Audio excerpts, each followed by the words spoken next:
ఓం సాయిరామ్. సాయి భక్తులందరికీ నమస్కారం అండి. సాయినాథుని దయ వల్ల ప్రతి ఒక్కరి కుటుంబం ఎక్కడున్నా కూడా సుఖంగా, సంతోషంగా, ఎప్పుడూ కూడా అష్టైశ్వర్య, ఆరోగ్య, అభివృద్ధితో ఉండాలని చెప్పి బాబాగారి తరపున నేను కూడా మనస్ఫూర్తిగా కోరుకుంటున్నాను. ఈరోజు వీడియోలో సాయి పిలుపు ద్వారా మనకు వచ్చినటువంటి సందేశం ఏంటంటే, ఈ గురువారం రోజు ప్రశ్నించకుండా నన్ను తాకి నువ్వు వినాలనుకుంటున్న శుభవార్తను తప్పకుండా విను. ఈ బాబా సందేశాన్ని పూర్తిగా ఆలకించమ్మా అని బాబాగారైతే మనకు ఈరోజు ఒక సందేశం ద్వారా మన ముందుకైతే వచ్చారు.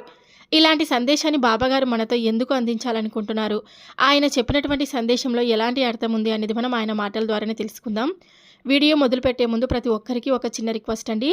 ఈ సందేశాన్ని ఎవరైతే చూడడానికి వచ్చారో వాళ్ళందరూ కూడా మర్చిపోకుండా వీడియోకి ఒక చిన్న లైక్ అయితే ఇవ్వండి ఫ్రెండ్స్. ఇంకా కొత్తగా మన ఛానల్ని ఎవరైనా చూస్తుంటే కనుక సబ్స్క్రైబ్ చేసుకొని సపోర్ట్ అయితే చేయండి. ఇంకా మీకు ఎలాంటి బాధలు కానీ, కష్టాలు కానీ, సమస్యలు ఉన్నా కూడా నాకు కామెంట్ సెక్షన్లో కామెంట్ అయితే చేయండి. నేను బాబాగారి గుడికి వెళ్ళినప్పుడల్లా మీ పేరు చెప్పి మరీ ప్రేయర్ చేయిస్తాను. తప్పకుండా కామెంట్ అయితే చేయండి.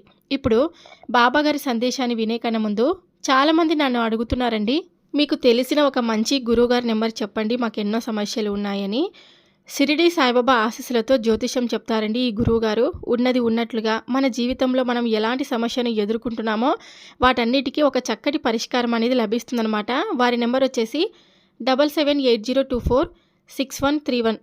మనకు సమస్యలు అనేవి ఉంటాయి కదండి. ప్రతి ఒక్కరికి ఏదో ఒక సమస్యతో బాధపడుతుంటాం.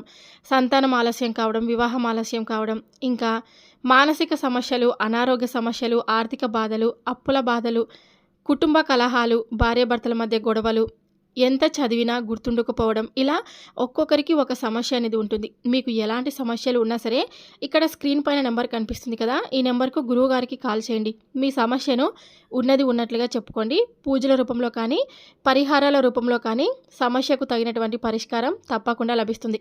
చాలా నమ్మకమైన గురువు గారు అనమాట. శాశ్వత పరిష్కారం తప్పకుండా లభిస్తుంది.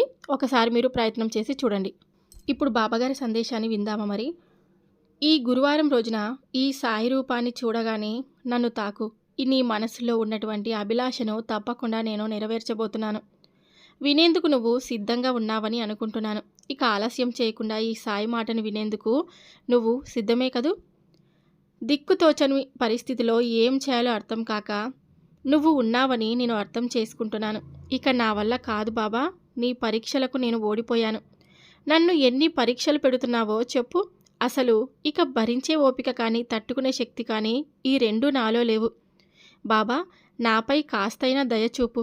ఈ కష్టాల ఊబి నుండి నాకు ఉపశమనం కల్పించు తండ్రి. నిన్నే నమ్ముకున్న నాకు నువ్వు కూడా ఈ పరిస్థితిని అర్థం చేసుకోకపోతే నాకు అసలు ఈ భూమి మీద బ్రతకాలనే ఆశే లేదు అని అనుకుంటున్నాను. ఇలా నన్ను ఒంటరిగా వదిలేస్తావా చెప్పు. అందరూ ఉన్న అనాథలాగా జీవిస్తున్నాను. నా మనసులో ఉండే ఎన్నో భయంకరమైనటువంటి ఆందోళనలు, భయాలు, బాధలు ఎవరికి చెప్పుకోవాలో, ఎవరికి చెప్పుకుంటే నా బాధ తీరుతుందో అర్థం కాక నాలో నేనే సతమతమైపోతూ ఉన్నాను. నాకు తండ్రి అయినా, గురువైనా, అమ్మ అయినా, అక్క అయినా, చెల్లైనా, స్నేహితులైనా, స్నేహితురాలైనా అన్నీ నువ్వే కదా బాబా. నాకు ఇచ్చే ధైర్యాన్ని ఇస్తూనే వచ్చావు. కానీ ఈ కాలం అనేది ఉంటుంది చూడు, ఈ కాలం పెట్టే పరీక్షల్లో నేను అస్సలు గెలవలేకపోతున్నాను తండ్రి. ఈ నరకాన్ని అనుభవిస్తున్నటువంటి శక్తి నీకు ఉంది అని నువ్వు చెప్తూనే ఉంటావు. కానీ ఆ అనుభవించే శక్తి ఇక నాలో లేదు.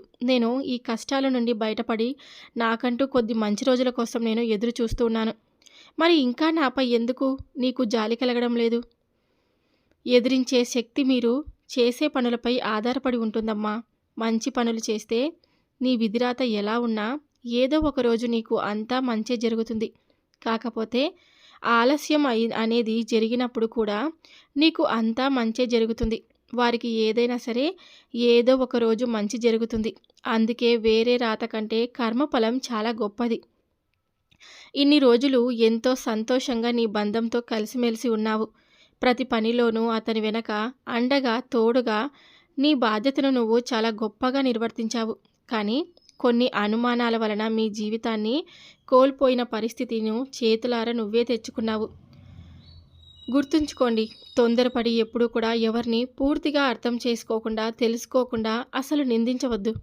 అన్న మాటను నువ్వు వెనక్కు తీసుకోలేవా చెప్పు? తీసుకోగలవా? ఎవరినైనా అన్న వెంటనే మనము అనుకుంటూ ఉంటాము, అయ్యో మనము అనకపోతే బాగుండేది కదా అని. అలా ఆలోచించే కన్నా ముందే అనకపోతే ఎంతో మంచిది. ఎందుకంటే నువ్వు అన్న మాటను నువ్వు తిరిగి వెనక్కు తీసుకోలేవు.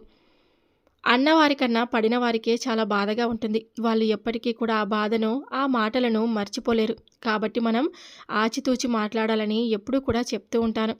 మంచి మనుషులను, నీకెంతో దగ్గరైనటువంటి నీ బంధాన్ని అనుమానం అనేటువంటి ఒక పెనుభూతంతో నీ మాటలతో హింసించి కోల్పోయావు. అంటే నువ్వు చెడ్డవారితో స్నేహం చేశావు. వారితో స్నేహం చేస్తూ వారు చెప్పే ప్రతి విషపు మాటను నీలో పూర్తిగా నింపుకున్నావు. అలా నింపుకొని చివరకు అది ఒక పెద్ద అగాధంలో పడేసేలా నీకు నువ్వుగా సృష్టించుకున్నావు. ముందుగా మీరు అసలు ఎలా ఉండేవారు? ఎంత సంతోషంగా ఉండేవారు ఒకసారి ఆలోచించు. ఒకరినొకరు గౌరవించుకుంటూ, ఒకరినొకరును అనుకరించుకుంటూ ఎంతో అన్యోన్యంగా ఉండేవారు.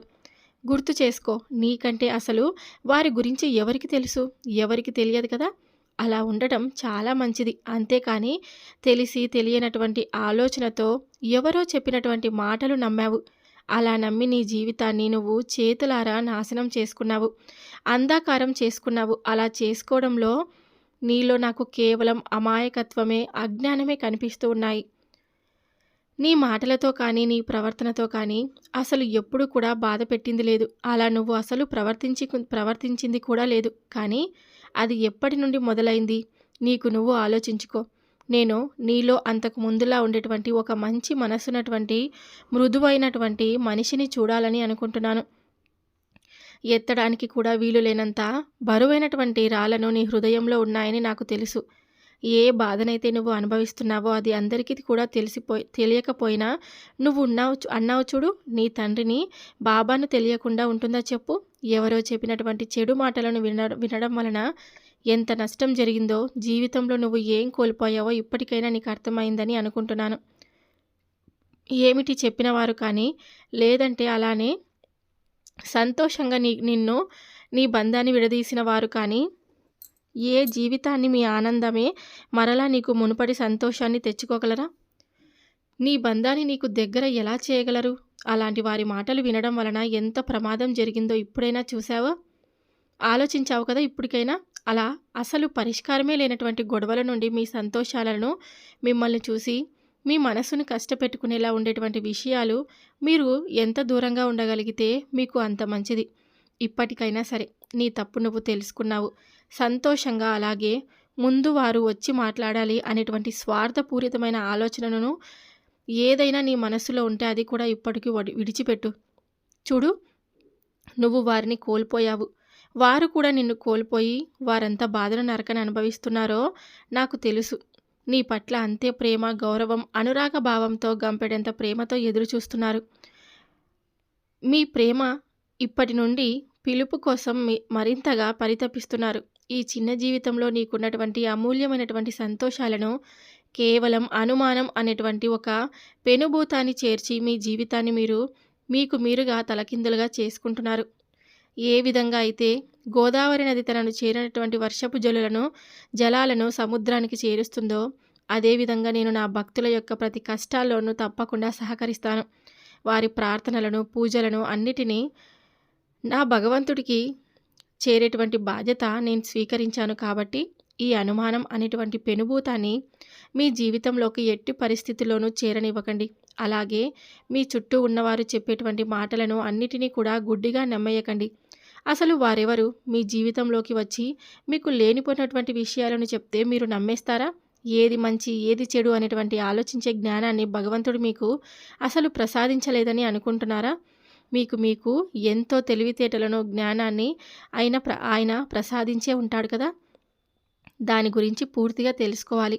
తెలుసుకున్న తర్వాతే ఎదుటి వ్యక్తి ఎలాంటి స్వభావం కలవారు, ముందు రోజుల్లో ఎలా మీతో ఉన్నారో ఇవన్నీ కూడా ఒకసారి ఆలోచించి దాని గురించి జాగ్రత్తగా మననం చేసుకొని అప్పుడు నిజాలు తెలుసుకోవాలి. తర్వాత నీకు ఏదైనా కానీ నిజంగా వారు హాని తలపెట్టాలని అనుకునే పనులే చేస్తే అప్పుడు మీరు దానికి తగినటువంటి చర్య తీసుకోవాలి. కానీ ఎవరు ఏది చెప్తే అది నమ్మేసి మీకు మీరుగా మీ జీవితాన్ని అంధకారంలోకి నెట్టివేసుకొని ప్రయత్నం మాత్రం చేయకండి. ఉన్నటువంటి ఈ కొద్దిపాటి జీవితాన్ని ఆనందంగా గడపండి. ఎప్పుడు కూడా సంతోషంగా ఉండండి.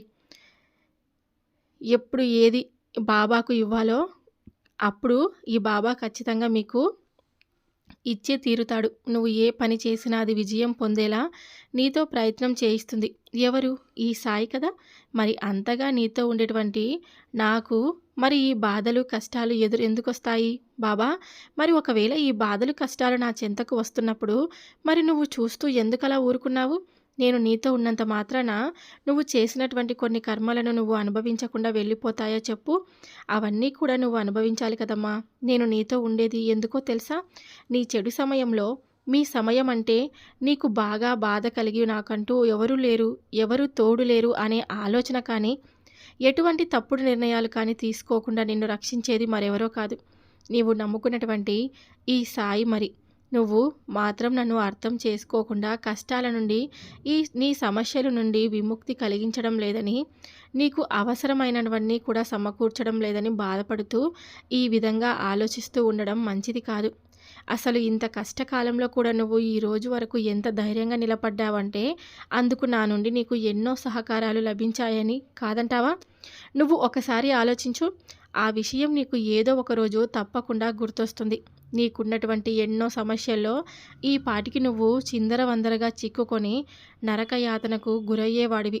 అయినప్పటికీ నేను నీకు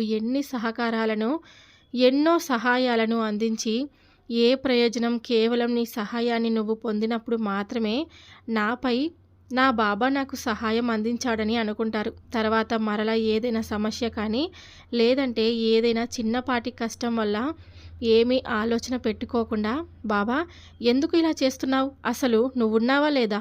నువ్వు ఉంటే నాకు ఈ సమస్యల కష్టాలు ఏంటి బాబా అని నన్ను వ్యతిరేకంగా మాట్లాడతావు. మరి అటువంటప్పుడు నేను నీతో ఉన్నట్లా లేనట్లా? నేనే కనుక ఈ కర్మలన్నీ ఇప్పుడే నీ నుండి తీసివేసినట్లయితే నువ్వు వాటిని మరలా మరలా అనుభవించి తీరవలసి వస్తుంది. ఏంటో తెలుసా? ఇన్ని రోజుల్లో నీకున్నటువంటి చెడు కర్మలన్నీ కూడా తీసేసి వాటి స్థానంలో చిరకాలం నుంచి స్థానాన్ని నీకు ఇద్దామని నేను ఎన్నో ప్రయత్నం చేస్తూ ఉన్నాను. అందువల్ల నువ్వు జీవితంలో ఎంతో ఆనందంగా, సంతోషంగా జీవిస్తావు. అదే కదా నేను ఆశపడుతున్నాను. అందుకోసమే కదా నేను కొన్ని రోజులు నువ్వు బాధపడినా పర్లేదని ఇలాంటి నిర్ణయాలు తీసుకోకుండా అలా చూస్తూ ఉన్నాను. కానీ అవి కూడా నేను ఎక్కువగా బాధించేలా కాకుండా కేవలం కష్టాలు, సమస్యలు అలా వచ్చి నిన్ను పలకరించేలా చేస్తున్నాను. ఎందుకో చేయలేదు. ఎవరిచ్చారు? కోరుకోలేదు. ఎప్పుడు అందరి మంచి కోరుకుని అందరూ బాగుండాలని అనుకుంటాం. నీ మంచి మనసుకు ఈ జన్మలో నువ్వు చేసినటువంటి కొన్ని మంచి పనులకు చిరకాలం నీవు చేసినటువంటి కొన్ని చిన్న చిన్న తప్పులు కానీ లేదా నీ పూర్వజన్మ కర్మలు కానీ అవన్నీ కూడా పూర్తిగా నీ నుండి దూరం చేస్తున్నాను. అవి కూడా తొలగిపోయే సమయం వచ్చింది. నువ్వు భవిష్యత్ అంతా కూడా సంతోషమయం చేసుకోబోతున్నావు కాబట్టి ఈ కాసిన్ని రోజులు ప్రశాంతంగా ఉండు. ఎలాంటి సమస్య వచ్చినా కూడా వాటి నుండి నువ్వు దూరంగా వెళ్ళిపోవద్దు. వాటిని చూసి కదా అవి నిన్ను తాకాలి అంటే ముందు ఈ బాబాను దాటుకొని నా దగ్గరకు రావాలి. అవి కేవలం నీవు అనుభవిస్తున్నటువంటి అనిపిస్తున్నప్పటికీ కూడా అవి నేను ఏది కూడా చేయలేదు. నేను నీకు చెప్తున్నాను కదా, సమస్యలను, కష్టాలను కేవలం నా వద్దకు వచ్చినవి కేవలం నా కోసమే కాకుండా నా చుట్టూ ఉన్నవారికి కూడా సహజమైనవి అని నువ్వు ఎప్పుడైతే అనుకుంటావో వాటిని నువ్వు అసలు పట్టించుకోలేవు.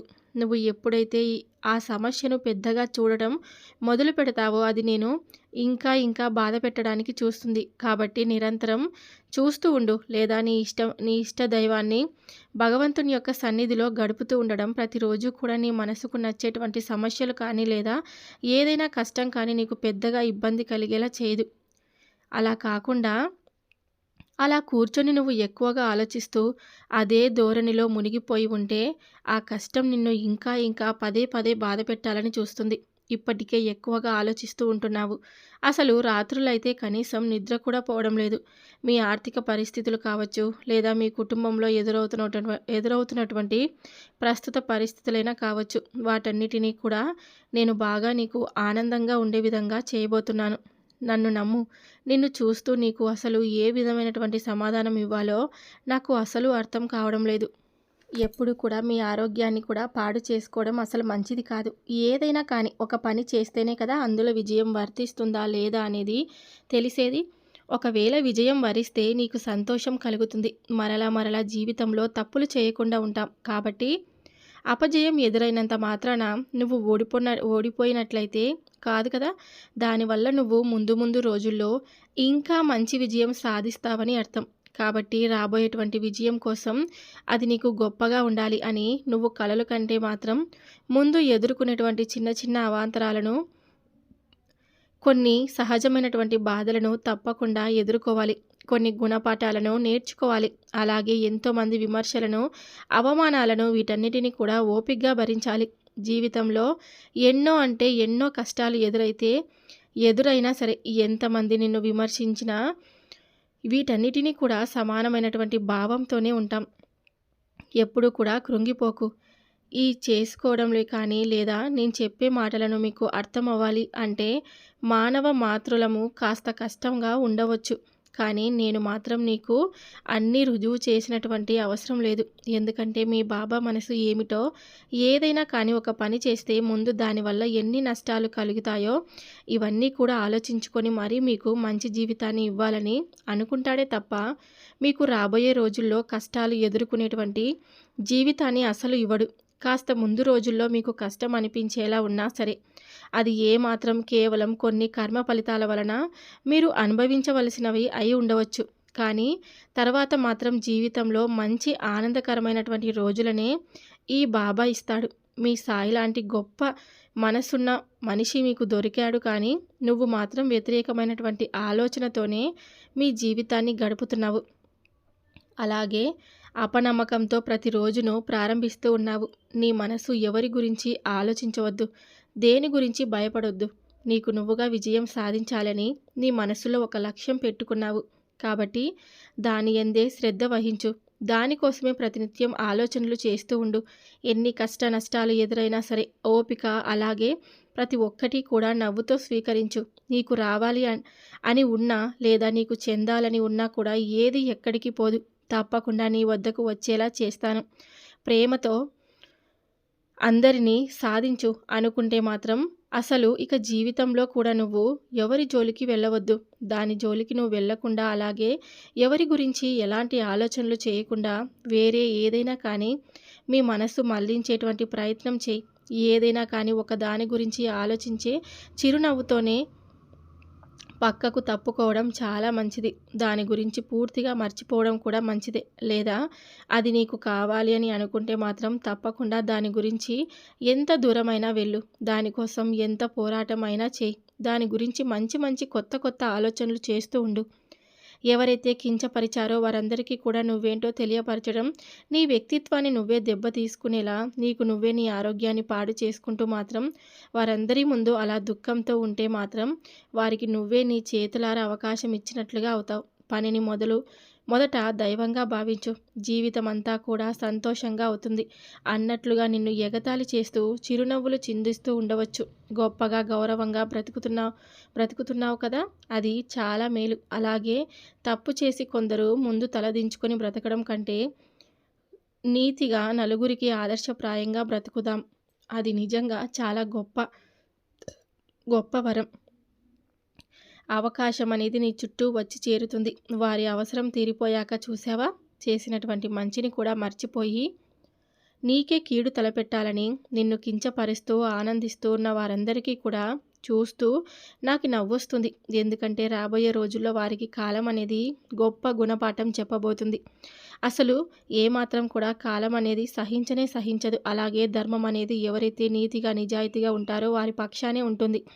జీవితాంతం వారికి మర్చిపోలేనంత గుణపాఠం వారికైతే నేర్పిస్తుంది. నువ్వు ఇప్పుడు పేదరికంతోనే ఉండవచ్చు. నీకు తోడు ఎవరూ లేరని నువ్వు కృంగిపోతూ ఉండవచ్చు. అలాగే నీకు ధైర్యం చెప్పేవారు ఎవరూ లేరని బాధపడుతూ ఉండవచ్చు. కానీ నా సహాయం, నా తోడు నీకు ఎప్పుడూ కూడా నిరంతరం ఉంటుందని గుర్తుంచుకో. నీకు ఎవరు లేకపోయినా నీకు నాకు మధ్య అవినాభావ సంబంధం ఉందని మాత్రం మర్చిపోవద్దు. అందుకే ఒకరికొకరం ఏ జన్మలో కలుసుకున్నామో. నేటి ఈ పరిస్థితిని చూసి రేపటి నీ పరిస్థితిని అసలు ఊహించవద్దు. నిరాశ చెందొద్దు. నిన్ను పుట్టించినటువంటి ఆ భగవంతుడు నీ స్థితిని మార్చడానికి ఒక్క క్షణం చాలు. కాబట్టి ధైర్యాన్ని కోల్పోవద్దు. సమయాన్ని సరిగ్గా వినియోగించుకో. తప్పకుండా నీ కుటుంబం చూసి ఎంతో ఆనందిస్తారు. ఈ సాయిని మాత్రం ఎట్టి పరిస్థితిలో మర్చిపోవద్దు. ఇదే నీ నుండి కోరుకున్నటువంటి గొప్ప గురురక్షణ. ఆనందంగా ఉండండి. సో విన్నారు కదా ఫ్రెండ్స్, బాబాగారు చెప్పినటువంటి ఈ సందేశం మీ అందరికీ మనస్ఫూర్తిగా నచ్చినట్లయితే తప్పకుండా చూసి వెళ్ళే వాళ్ళందరూ మన వీడియోకి అయితే ఒక చిన్న లైక్ అయితే ఇవ్వండి ఫ్రెండ్స్. ఇంకా కొత్తగా మన ఛానల్ని ఎవరైనా చూస్తుంటే కనుక సబ్స్క్రైబ్ అయితే చేసుకోండి. ఎలాంటి సమస్యలు కానీ, బాధలు కానీ, కష్టాలు కానీ ఏవి ఉన్నా కూడా నాకు కామెంట్ సెక్షన్లో తప్పకుండా కామెంట్ అయితే చేయండి. నేను గుడికి వెళ్ళినప్పుడల్లా మీ పేర్లు చదివి మరీ ప్రేయర్ చేస్తాను. తప్పకుండా కామెంట్ అయితే చేయండి. రేపటి సందేశంతో మరీ కలుసుకుందాం. అంతవరకు బాబాగారి ఆశీస్సులు మీపై ఎల్లవేళలా, మీ కుటుంబంపై, మీపై సంతోషంగా ఉండాలని చెప్పి బాబాగారి తరపున నేను కూడా మనస్ఫూర్తిగా కోరుకుంటున్నాను. సర్వే జనా సుఖినో భవంతు. ఓం సాయిరామ్.